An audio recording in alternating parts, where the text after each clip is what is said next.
एक बार राजा प्रजापति दक्ष ने एक बहुत बड़ा यज्ञ किया।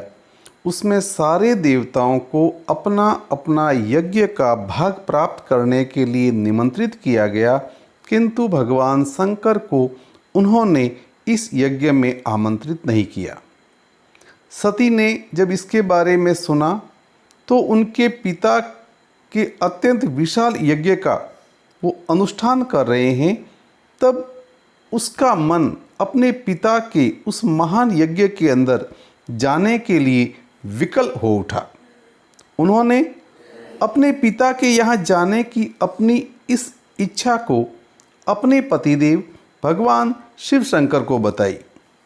सारी बातों पर विचार करने के बाद में भगवान शिव ने कहा कि प्रजापति दक्ष किसी कारणवश हमसे नाराज हैं। अपने यज्ञ में भी उन्होंने सारे देवताओं को आमंत्रित किया है। उन्होंने यज्ञ में भी उन्हें अपना भाग समर्पित नहीं किया है।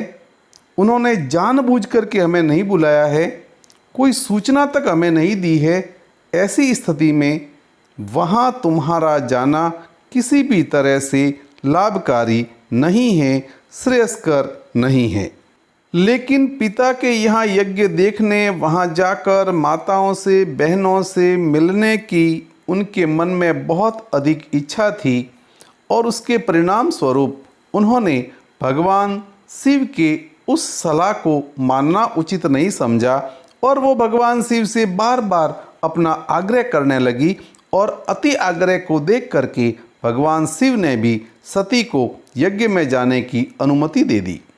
लेकिन सती जैसे ही अपने पिता के घर पर पहुंची, उसको कोई आदर नहीं मिला, कोई उससे प्रेम से बातचीत करने को तैयार नहीं था। सारे उससे मुंह फेर रहे थे। केवल उनकी माता ने ही उसको स्नेह से गले लगाया। बहनों की बातों में व्यंग्य और उपहास भरा हुआ था। इन सारी चीज़ों को देख करके, परिजनों के इस व्यवहार को देख करके सती के मन को बहुत दुख पहुंचा और उन्होंने जब यह भी देखा कि वहाँ पर चतुर्दिक भगवान शिव शंकर के प्रति तिरस्कार का भाव भरा हुआ है, दक्ष ने उनके प्रति कुछ अपमानजनक वचन भी कह डाले, यह सब देख करके सती का हृदय अति ग्लानि से भर गया और अत्यधिक क्रोध उनके मन के अंदर उठ खड़ा हुआ। उन्होंने सोचा भगवान शंकर जी की बात न मानकर उन्होंने इस यज्ञ में आने की बहुत बड़ी भूल की है, अब वापस जाना भी नहीं बनता है। वे अपने पति भगवान शिव शंकर के इस अपमान को सहन नहीं कर सकी और उन्होंने अपने उस रूप को तत्क्षण वहीं पर उस यज्ञ की अग्नि के अंदर जला करके भस्म कर दिया।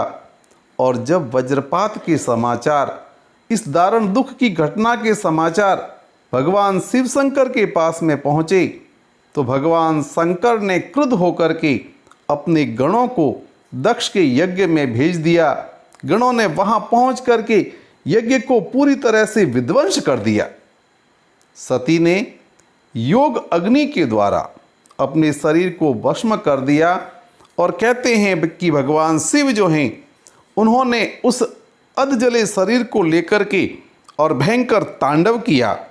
माँ सती ने योग अग्नि के द्वारा अपने शरीर को जला करके भस्म करने के बाद अगले जन्म के अंदर प्रभु शिव को पाने के लिए पर्वतों के राजा हिमालय, जिनको शैलराज भी कहा जाता है, शैलराज हिमालय की पुत्री के रूप में जन्म लिया और इसीलिए इस जन्म के अंदर मैया सती को शैलपुत्री के नाम से जाना गया।